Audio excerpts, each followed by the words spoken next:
That was beautiful, Claire. Thank you. Good morning. Welcome to Unity North Spiritual Center in Coon Rapids, Minnesota. I'm Noel Levine, your worship assistant today. Unity North is an inclusive community that welcomes and accepts all people. The Unity movement was started over 130 years ago by Mildred and Charles Fillmore, and their promotion of the power of prayer. At Unity, we are part of a greater Unity movement that focuses on publishing the daily word and healing and prayer, and have been holding prayer vigil for 132 years through Silent Unity. Today, Susan Marie Lawlor is a prayer chaplain. If you'd like to pray with her after the service, you can give her a call. Her number will be in the announcements. I see it's been put on the chat box as well. Today, Reverend Kathy McCall, our minister, is taking a day off, but we are delighted to have our former intern minister, Reverend Barbara Winter Martin from Sartell today. Thank you for being here today, Barbara. Our producer, Chris Italiano, is on vacation, so our producers today are Tracy Roloff and Martha Burkhardt. Yeah, give them a hand, that's great. And our musician back with us again today is Claire Van de Grameyer. Please welcome Claire as she leads us in an opening song.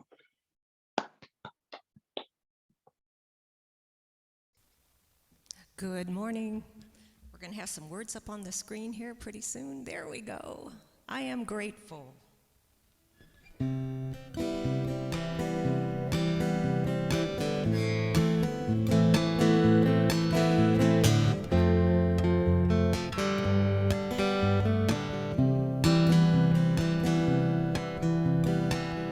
I promise in this moment to keep my heart wide open. With every breath, I'm grateful. And as I greet each new day, there are 3 words that I say. With every breath, I'm grateful. I am grateful. I am grateful. I am grateful. I am grateful. I am grateful. I am grateful. I am grateful. I am grateful. And when I stop to see such love in front of me. With every breath, I'm grateful. I keep my heart wide open. I promise in this moment, with every breath, I'm grateful. I am grateful. I am grateful. I am grateful. I am grateful. I am grateful. I am grateful. I am grateful. I am grateful.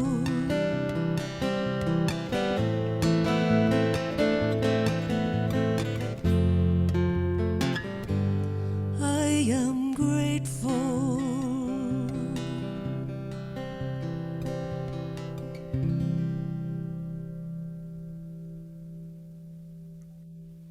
Thank you, Claire. That was beautiful. This is the time in our service when we welcome and greet one another. Since we're on Zoom, we have to follow a different protocol. First of all, if you're a new visitor today, would you raise your hand and wave it so we can see you and welcome you to our service? Also, for our out-of-state members, please wave as well. I know there's several that I recognized earlier that are here with us. Yes, Finn's waving. Okay, wonderful. Thank you. If you're a first-time visitor, we would be glad to send you a welcome packet. Please contact unity@unitynorthmn.org and ask to be sent one. Second, everybody wave and greet one another. This is what we normally would be hugging everybody if we, before COVID, changed our way of doing things. Yeah. So just imagine hugging all these wonderful people here today. There will be a social time after the service, so stay connected to Zoom if you want to take part in that sharing time.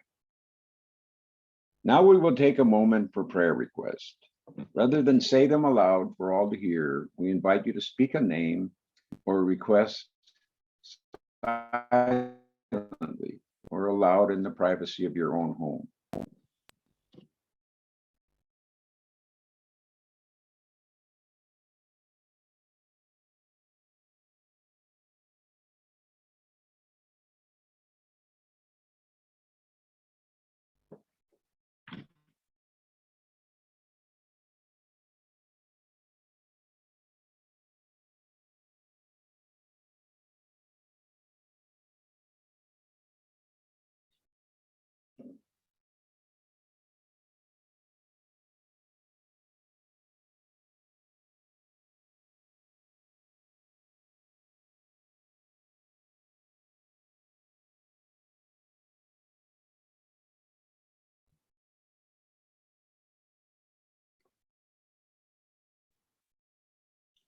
We give thanks in advance for these prayers and we say, thank you, Mother, Father, God.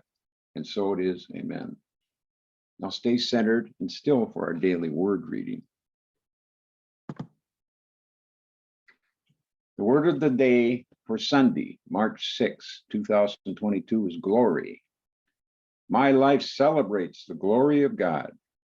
Glory fills the world with wonder when I attune my senses to it.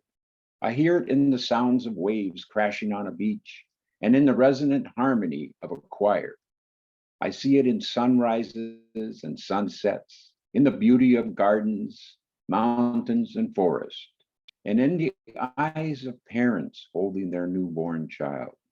I feel glory in the depths of my being at those moments when I understand my life as God's life living in me. There is no place where any human self ends and the divine presence in me begins. God and I are one. The glory of God is revealed in me as I release the thought that I am only human.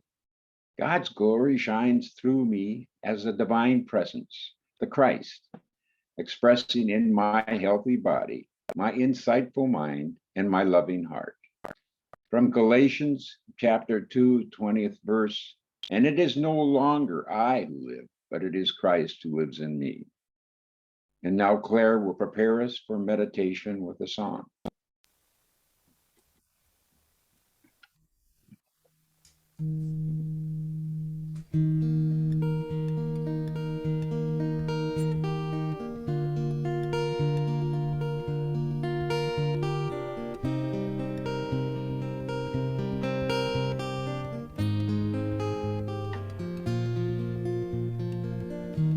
The light of Spirit surrounds us. The love of Spirit enfolds us. The power of Spirit protects us. All is well. The light of Spirit surrounds us. The love of Spirit enfolds us. The power of Spirit protects us. All is well. Wherever we are, there is Spirit. Wherever we are, there is Spirit. All is well, all is well, all is well, all is well.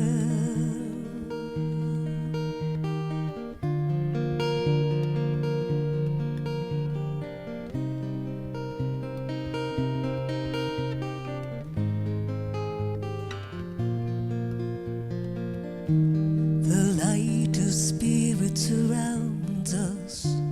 The love of Spirit enfolds us. The power of Spirit protects us. All is well, all is well.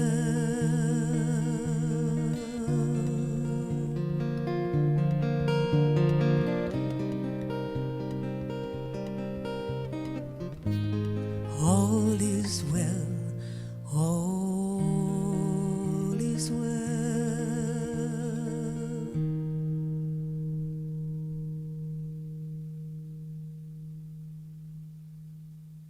I invite you to just get comfortable in your seat. Take a few gentle breaths. And if you haven't done so already, you can close your eyes, knowing that this is the perfect place for you to be, right here, right now, having this experience. And I know some people find remote meditating easier than in-person group meditation. Some find it more challenging, and some find no difference. Whatever group you are in, know that your experience is perfect. And so let us ponder, as the daily word was telling us, one of the greatest things in my life is knowing the truth of who I am, that I am one with the one. 99.9% of me is divine, even though I occupy my wonderful earth suit. And when I give myself the gift of stillness, I come to truly know and experience my oneness. And from that space, I express the love that I am. For I am here to be the hands, the voice, and the love of Spirit expressing. We are one with divine energy that created the universe. We are one with the great mystery of life. And as we allow those truths to settle in, to rest in our heart space, we can feel an expansion in our chest around our heart. We are able to breathe more deeply. And as we breathe deeply, we are reminded that we are being breathed by the one, by Godness. Our heart beats the divine pulse of life. And as that amazing divine life flows through us, we sense the love of spirit healing us at our core. If I observe any negative thoughts, any negativity, doom or gloom, no matter how justified my ego and I may feel to be pessimistic or depressed, I make a conscious choice to shift my focus to the beautiful, to the loving. I know that what I focus on, I help perpetuate. So I choose to lift my eyes and see as spirit sees, with only unconditional love. Any urgency or fear vanishes and is replaced with calm clarity. Love is so much more powerful than any negativity.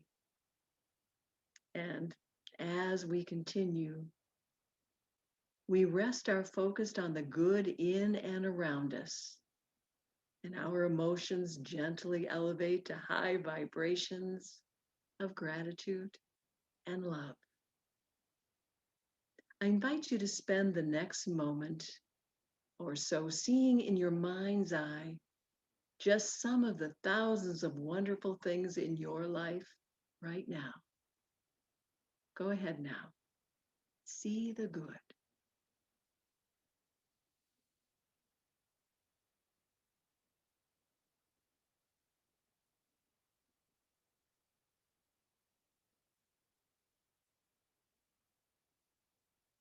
And then think of something you have done today which you feel good about. Congratulate yourself. For as you praise yourself and others, you raise the vibration of everyone. No matter how upside down things in your life may appear at times, let us have no fear, because we know this wonderful truth. All of creation is conspiring to shower us with blessings. All of creation is conspiring to shower us with blessings. Divine life is crazily in love with us, brazenly and innocently in love with us. The universe is conspiring in our favor. And from this high point of view, we offer a prayer to the world. Let us hold in our hearts a prayer of peace for our world. Let the rain come and wash away the ancient grudges, the bitter hatreds held and nurtured over generations. Let the rain wash away the memory of hurt, neglect. Then let the sun come out and fill the sky with rainbows. Let the warmth of the sun heal us wherever we are broken. Let it burn away the fog so we can see each other clearly, so that we can see beyond labels, beyond accents, gender, or skin color. Let the warmth and brightness of the sun melt our selfishness, so that we can share the joys and feel the sorrows of our neighbors. And let the light of the sun be so strong that we see all people as our neighbors. And so it is. So I just invite you to take a few more gentle breaths. Feel that light energy flowing through you all the way out to your fingers and your toes. And know that as we prepare now to leave the sacred stillness of prayer, our senses slowly awaken to our surroundings and to the changes that have already taken place within us and without us. And so it is.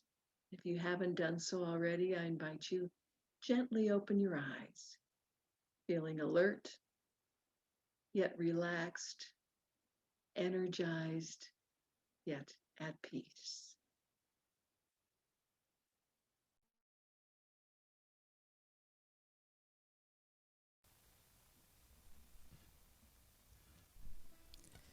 Bring it on. Everything new, everything different, everything true. I am ready for my next thing to do. And oh, I know it's gonna be everything new.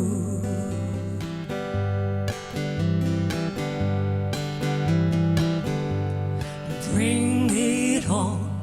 Everything new, everything different, everything true.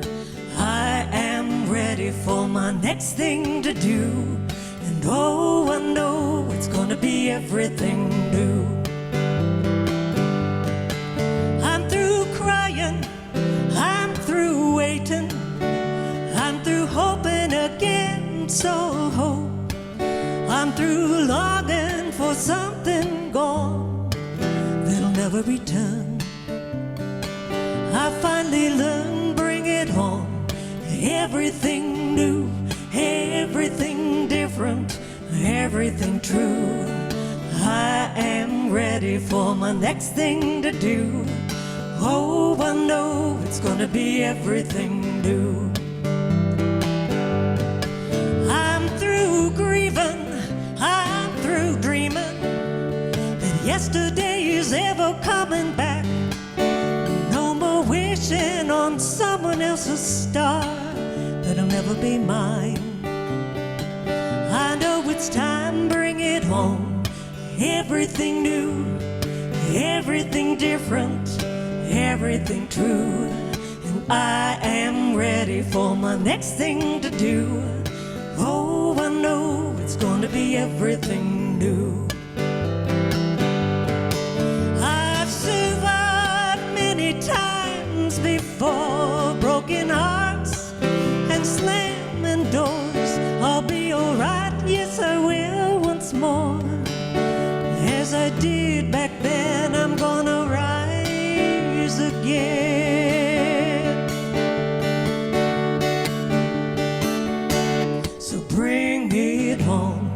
Everything new and everything different, everything true. I am ready for my next thing to do. Oh, I know it's gonna be everything new. Oh, yes, I know. Oh, I know it's gonna be everything new. Everything new. Everything, every little thing. Everything new.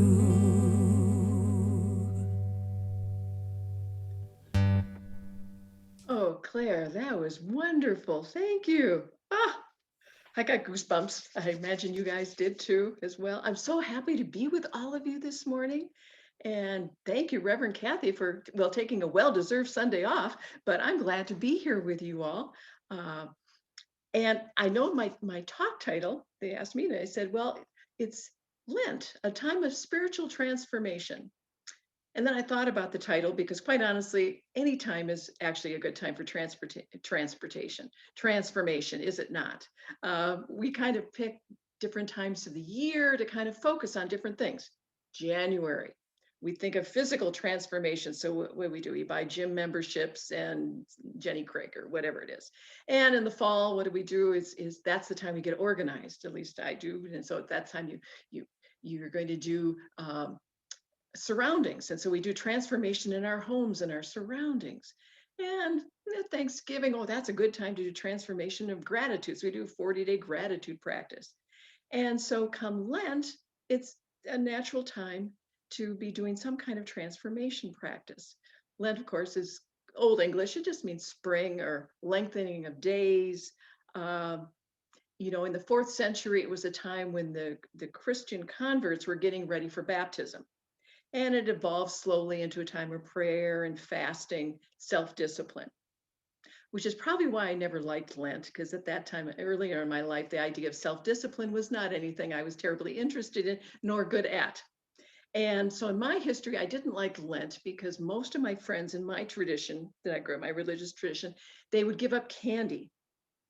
And quite honestly, I don't care how much candy you get at Easter, you cannot make up of 40 days going without. And so I just did not think this was a good idea. Plus, I was having some difficulty with the whole concept that of denial of me was going to, well, anyhow, Lent was not my thing. Then when I got into New Thought, though, and then I learned that Lent's not about denying the good for us. It's about opening and transforming that great potential within us. It's like, okay, I can get on board with that. And of course, Charles Fillmore, co-founder of Unity, I liked how he said, Lent is a church institution embodying an exalted idea, cleansing and disciplining the mind towards Christ ideas. Okay. And he goes on to say, when we withdraw our attention, interest, and support from the false and unworthy, this is true fasting. Okay, that's my kind of fast. And when we give the same attention, interest, and support to the enduring good, we are feasting. And we're feasting on the things of spirit. And this is true prayer. That made sense to me. So then when it says in Matthew, go into your room and shut the door and pray, it means retire, doesn't it? Retire from the outer world and contemplate truth. And today in the daily word and in the meditation, we're talking about pondering who we are, being in awe of who we truly are. And kind of fitting, I heard a story, it was a while ago, but a number of years ago, an ancient seed was found at an archaeological dig. And the archaeologists calculated it to be thousands of years old. And it was dry and it appeared to be dead. But anyway, they planted it, they watered it, nurtured it with sunlight, and the strangest thing happened. It started to grow. It took root and it sprouted. So lying dormant in that seed for millennia was the power of life itself, ready to spring forward into manifestation.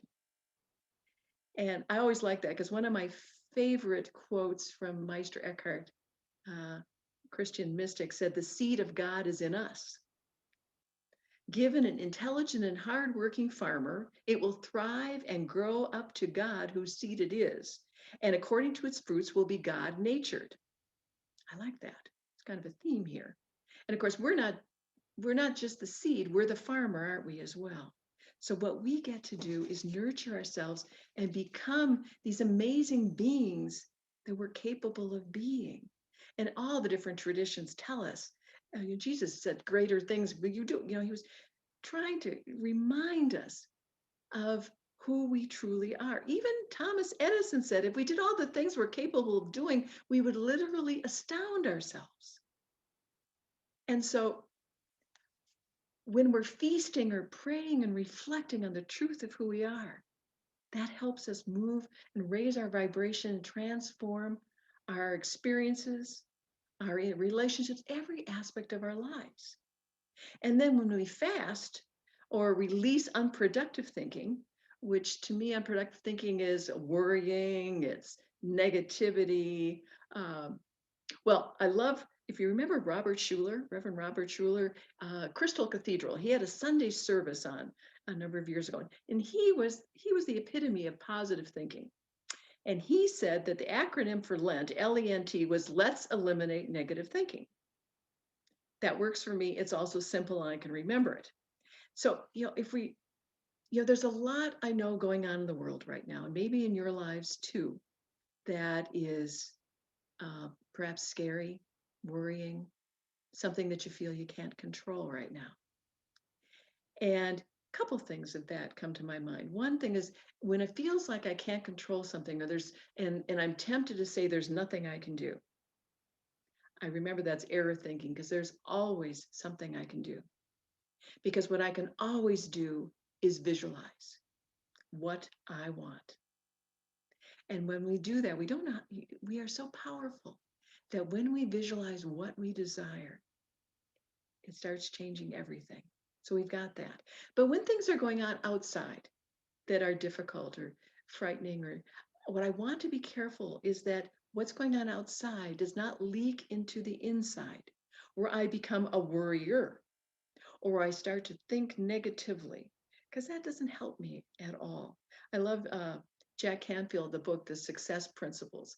And the subtitle is How to Get from Where You Are to Where You Want to Go. His success principle number 2 was transform your inner critic into an inner coach. Because he went on to say the average person has about 50,000 thoughts a day. And he said most of those are to you and about you, which probably that makes sense. And then he went on to say that about 80% of those can be negative. And I did the math, and that's 40,000 in case you don't have to figure that out. Okay, so that could be 40,000 negative thoughts about me in a day. And they're slights. They're like, oh my gosh, darn, I wish I hadn't done that. Or you look in the mirror and you go, oh my goodness. Or what, it doesn't have to be big things. Or it can be, you go, oh, I'm so stupid. Or some of those things that we might inadvertently say.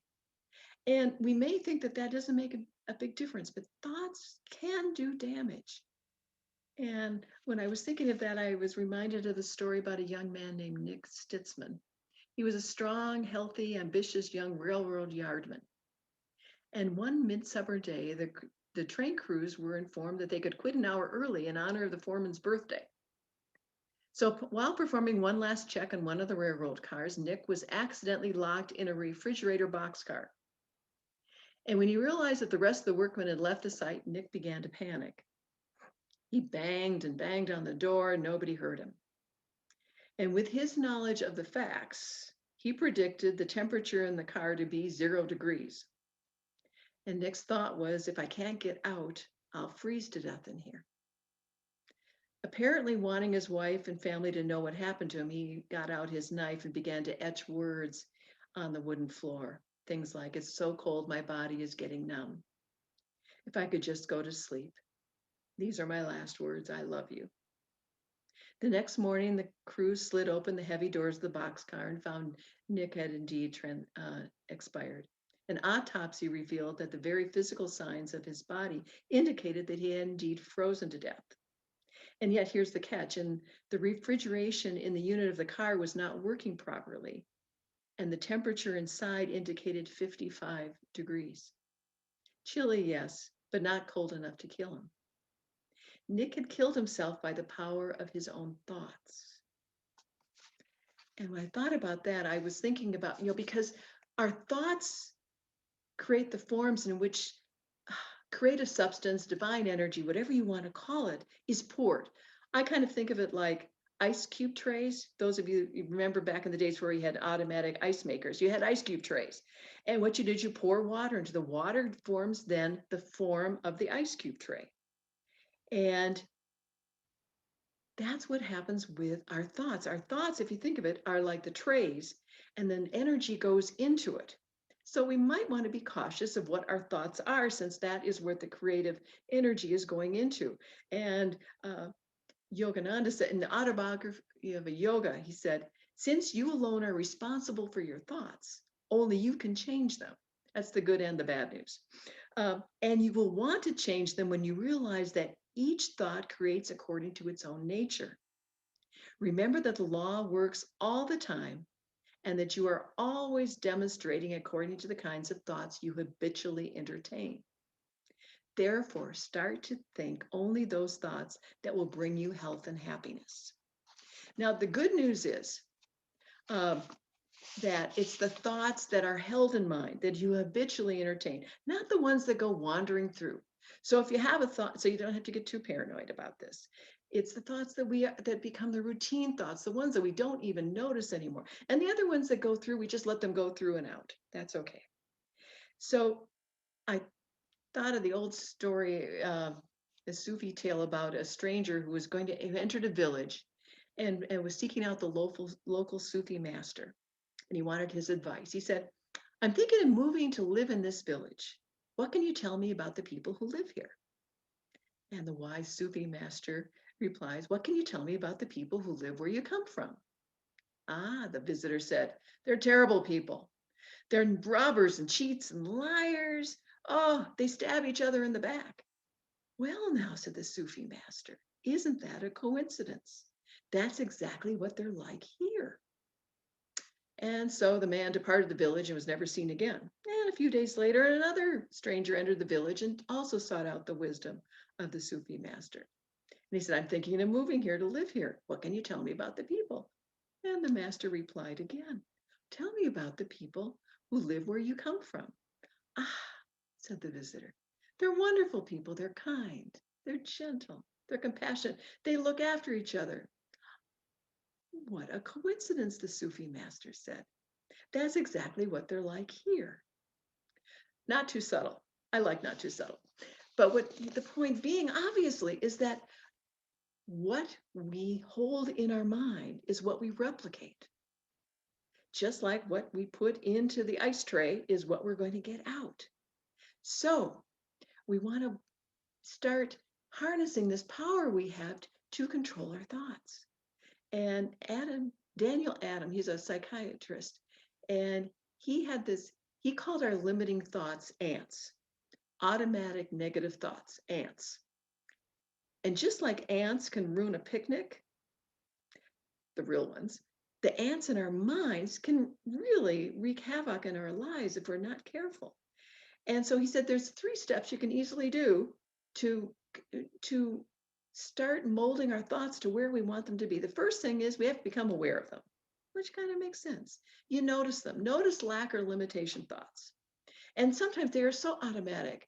I run across people, and one of my favorite sayings I hear, and it's not favorite because I love it, it's favorite because it's kind of unsubtle, is people will tell me I'm on a fixed income, which is code for I am limited in what I have in my life, which is like, whoa. So when you because usually they're retired folks that say they're on a fixed income, and that means that so you're no longer connected to source anymore. What is that? You know, it's kind of, you're getting my drift on that. So and sometimes and they don't have any idea what we're saying. And I used to, you know, I wasn't a fixed, I wasn't retired then, so or else I would have probably said it. So, but or we look at victim language, poor me, oh, you know, and then I compare myself to others and I think, oh, that is really too bad. And there's some people to compare right now. I watched the news the other day. There's some guy, probably a number of them, and he has a 500-foot yacht that costs $600 million. So, you know, in comparison, I don't look so hot, but I have a wonderful life. So we want to make sure we don't get into that negativity of comparison. And I thought of the old Emmett Fox story about the legend from the Middle Ages. The citizen who was arrested by one of the barons and shut up in a dungeon in a castle. Oh. And the citizen was taken down the dark stairs, down, down, down by a ferocious looking jailer who carried a key that was about a foot big. The door of the cell was open and the citizen was thrust into the dark hole, and the door was shut with a bang, and there he was. He lay in that dark dungeon for 20 years. Every day the jailer came, opened the big door with creaking and groaning, and thrust a pitcher of water and a loaf of bread in and closed the door again. After 20 years, the prisoner decided he could not stand it any longer. He wanted to die, but he didn't want to commit suicide. So he decided what he would do is the next day when the jailer came, he would attack him and the jailer would kill him. And that would take him out of his misery. And so he started to get prepared. So he decided to examine the door carefully so he'd be ready for the following day. And going over, he caught the handle and turned it. And to his amazement, the door opened. Upon investigation, he found that there was no lock on it, and there never had been. For 20 years, he had never been locked in except in belief. At that point, he opened the door and he groped along the corridor and felt his way upstairs. At the top of the stairs, 2 soldiers were chatting and they made no attempt to stop him. He crossed the great yard without attracting attention, and there were armed guards at the drawbridge by the gate. They didn't pay any attention to him either, and he walked out a free man. He went home unmolested and lived happily ever after. He could have done this at any time throughout those long years if he'd known enough, but he didn't know. He was a captive not of stone and iron, but of false belief. He was not locked in. He only thought he was. And I love that. Because our negative thoughts, we have to be really gentle with ourselves. We only are at the consciousness we're at. And that's why one of the other things I think about when I think of negative thinking is when I used to think righteous indignation was a good day. And right now, that righteous indignation is also still kind of popular out in the general public, I've noticed. Um, but I didn't know any better. And that was how my ego helped me feel good, because at least I was better than so, or, not the guy in the yacht, but, at least I was better than the other folks. And so that gave me a feeling that I could hang on to my ego like that. And I didn't know any better. And the people who saw me and saw that, well, they had a higher consciousness, so they were compassionate. So they were kind to me. So I figure that's just how it goes. So if you're doing, any kind of victim talk or negative thinking or righteous indignation or catastrophe predicting, mind reading. Mind reading was also one of the things I used to think I was very good at, although my husband claimed I was not. And the thing with mind reading is usually when you're trying to read a mind or trying to figure something out, you've got a positive option and you've got the option that doesn't look so good. And I think Jack Canfield would say you probably 80% of the time go for the negative assumption, which is kind of ridiculous when you think about it. Because if you don't know, why wouldn't you go for the assumption that makes you feel good until you get contrary information? But if you're doing any of these kind of negative thinkings, now you become aware of it. And if you're still not sure if you're doing any negative thinking, he gives you a practice I think is really good, which is just take a notebook with you for 3 days. And he says, if you're working, do 2 weekdays and a weekend. And then just have it with you at all times and write down every negative thought that pops into your head. And then get another notebook. I'd have to get a second notebook, perhaps, not anymore. But the point being is become aware of those. And then the second thing you do is challenge your thoughts. Because I'm not really poor me, and I really don't want a 500-foot yacht. Oh, just think of the maintenance. Oh. And very importantly, do not believe everything you hear, especially if it's coming from your own head, because it can be highly suspicious. So we challenge our thoughts. And then the third thing is you replace your thought with a truth, with an affirmation. I've shortened it into stop, drop, and roll. Remember stop, drop, and roll? That's what they taught you in case you accidentally caught yourself on fire. And so you stop the thought, and then you drop and you roll. Now, one reason I like this is because it's fast. Because quite honestly, if you catch on fire, do not sit around and contemplate that negative. Oh, I'm on fire. I wonder where that came from. I wonder if it's really a big fire or not a big fire. No, you stop and you drop. And you drop the thought immediately. Let it go. And then you bring in the rolling part is roll your negative thought into an affirmation and a truth. I had the opportunity to practice that yesterday. Well, short story. Stephen, my husband, was getting ready to go to a book study. And he went out and he was leaving. He went out and then he came back and I go, oh, you didn't get to your book study. Well, he said, my car's dead. His favorite car. His car is 22 years old. I should preface with that. And I said, why don't you take my car? And go, I really wanted to take my car. I said, I know, but that's, unless you want me, we're going to jump your car now, you can take, the other car and go. And he was kind of, a little, he was not happy about that because he really wanted to take his car because he loves his car. And so when he's leaving, what triggered for me, and every once in a while, doesn't happen very often, but sometimes when someone who is close to me gets angry, and I'm not talking about in the workplace, I can handle that anger and out in the world, but if someone really close to me gets anger, it can, I've got a little bit of, well, it's an old pattern in me that goes way back to my dad, who was scary and would get angry and I'd get frightened. And so when Stephen did that, I saw myself starting to trigger into that. And it was like, going, oh, he's getting angry. And I caught myself because it wasn't a big deal. And I said, stop, drop that idea. I don't want to see him getting angry because I don't want to visualize that for him. And then roll it. Because if I had that old pattern go in the old days, it would go into my catastrophic thinking. Oh, he's so angry. Something something will happen. He'll be distracted, and and he'll run over, or what, you can see it would start really multiplying. And then so I would go off on a tangent, and who knows where my tangent could go. What I did is I stopped, drop, and roll. And the roll was, this is the most peaceful guy. He's probably not angry by the time he got out of the driveway. He's over it. And I have nothing to fear. This is a guy who I have been together with for 22 years. Actually longer than his car, but close. Anyway, and treats me like a queen, and I have nothing to be concerned about. And I started having all these wonderful, positive thoughts about our relationship, and it was just beautiful. I loved the roll. So, the stop, drop, and roll cuts things off quickly, and it transforms where we were headed so easily. The Course in Miracles says every thought you have contributes to truth or to illusion. Either it extends the truth or it multiplies illusions. Again, I like unsubtle. It's like, am I going for the truth, the positive about who I really am and about what this world is really about? Or do I want to take part in that illusion out there? And if you get caught getting caught in the illusion, your feeling sense will let you know. Because if you're moving into joy, you're into the truth.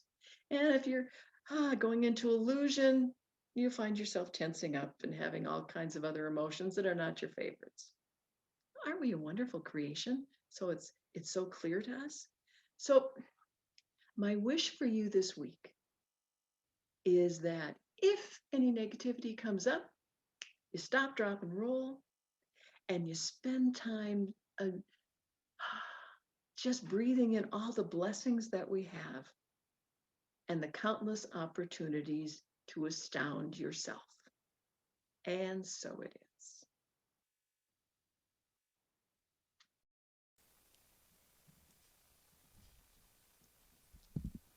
I really like what you said about just putting yourself in that positive place. It's like flipping the coin from heads to tails. And this is a song about being positive. Actually, two songs combined together. Carole King's song, Beautiful, and Johnny Nash's song, I Can See Clearly.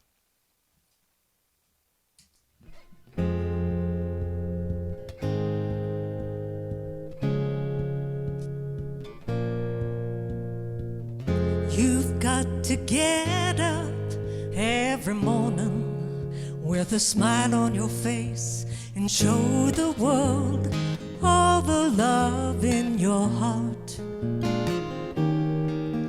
Then people gonna treat you better.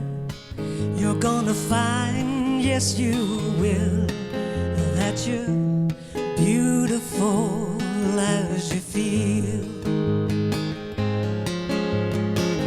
You've got to get up every morning with a smile on your face, show the world all the love in your heart.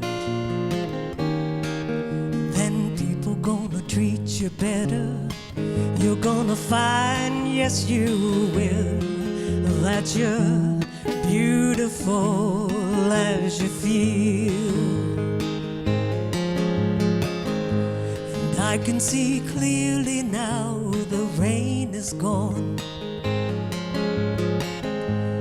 I can see all obstacles in my way. Gone all the dark clouds that had me blind. It's gonna be a bright, bright, sunshiny day.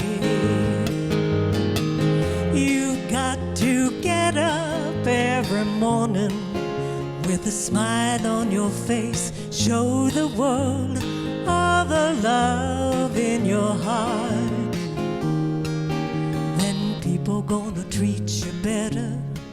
You're gonna find, yes you will, it's gonna be a bright, bright, sunshiny day.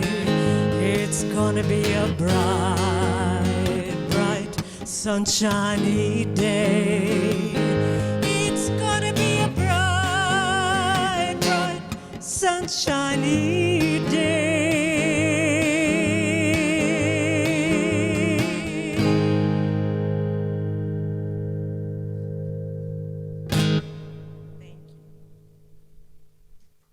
Thank you, Claire.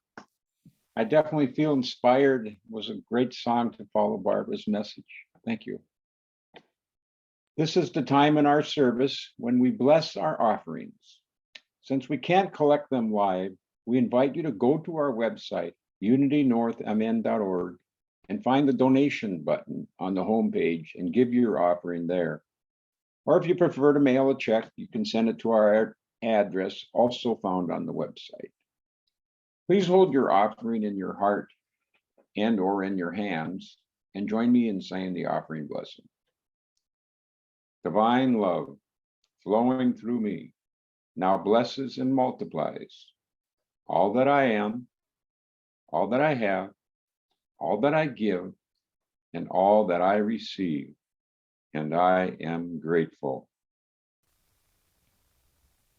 Now Claire will play us another song.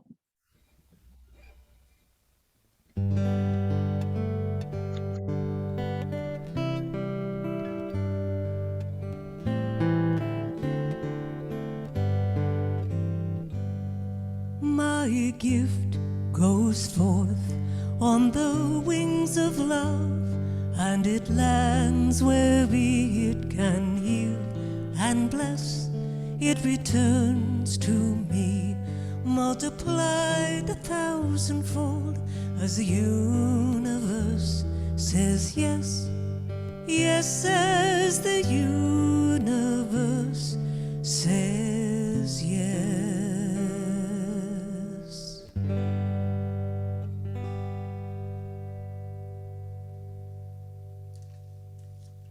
Thank you again, Claire. Now we will have community news. The Unity North Stone Soup virtual silent auction will end tomorrow, late tomorrow, 8 p.m. tomorrow. Wanda, could you talk about what we need to know, like how when it's over, how do we pay for what we bid on and that kind of thing? Absolutely. You will go to the same place that you go to on the website to do your tithes and love offerings, the donation button on the homepage, and that will lead you to the list of places to donate. And one of the choices is now the auction. And you click on that and it will bring you to a PayPal page, but you do not need a PayPal account. It's just the landing page, and on there you can put in your debit or credit card information. And if you want to pay by check or cash, please reach out to myself or the office and we can get you the information to get that.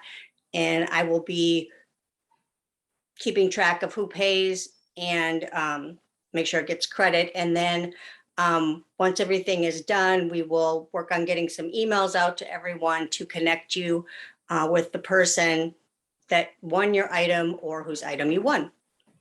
If you have any questions throughout the process, most certainly reach out to me. I know several of us are going to be logged in and watching the auction right up until the end. So let's see if we can get a few bidding wars right there at the end.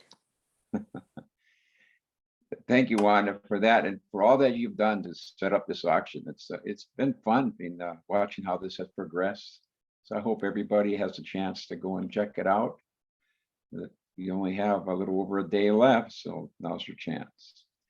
Unity North is reopening next Sunday, March 13th. We'll be back to a hybrid service. Vaccine and mask are still required to attend the in-person site, but we look forward to all of you that choose not to do that or can't do that because you live somewhere else than Minnesota. We look forward to also having you join the service via Zoom. And don't forget that daylight savings time is coming, and it starts on March 13th, the day we reopen. Remember to set your clocks ahead. So that's one less hour of sleep you'll have between now and next Sunday.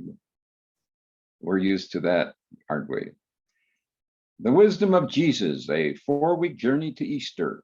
Sunday service series from March 20th to April 10th at our 10:30 service.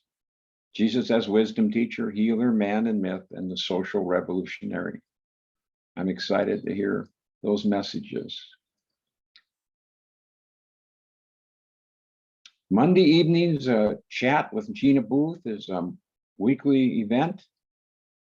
Anybody interested can join. And she's got an address there, but that also could be found on our website. All of this information is someplace on our website. The men's group also meets twice a month.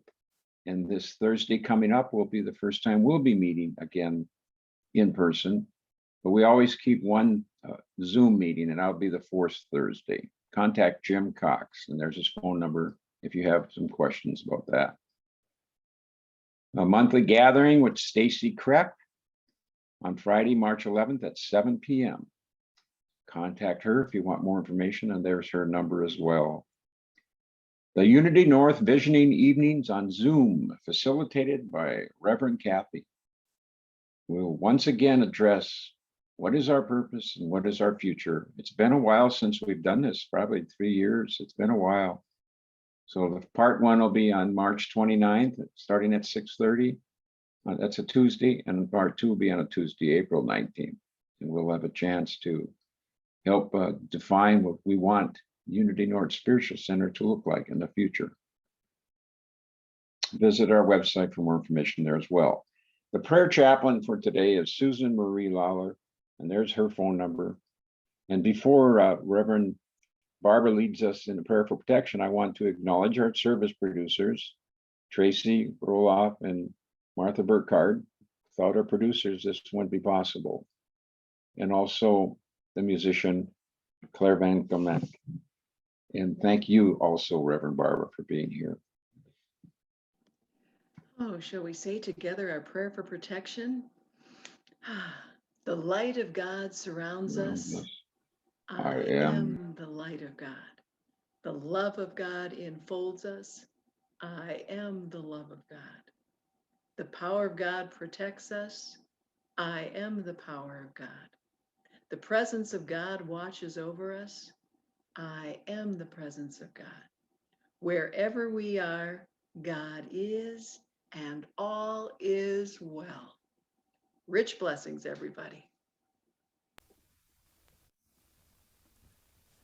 And the words are on the screen, so you are encouraged to sing along.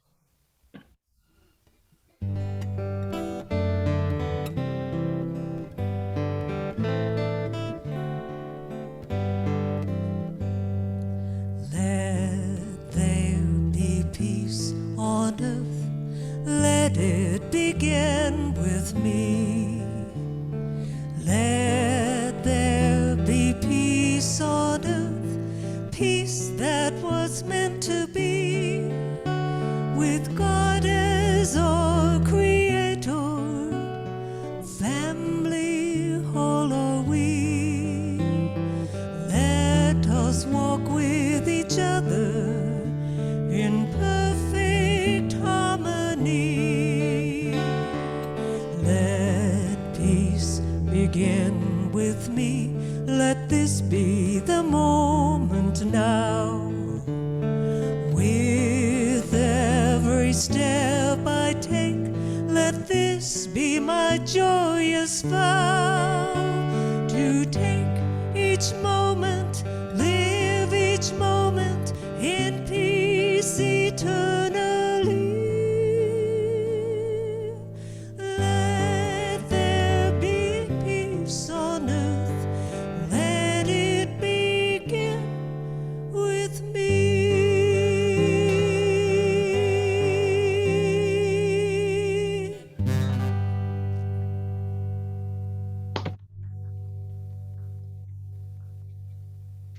Okay, please stay around for the social time.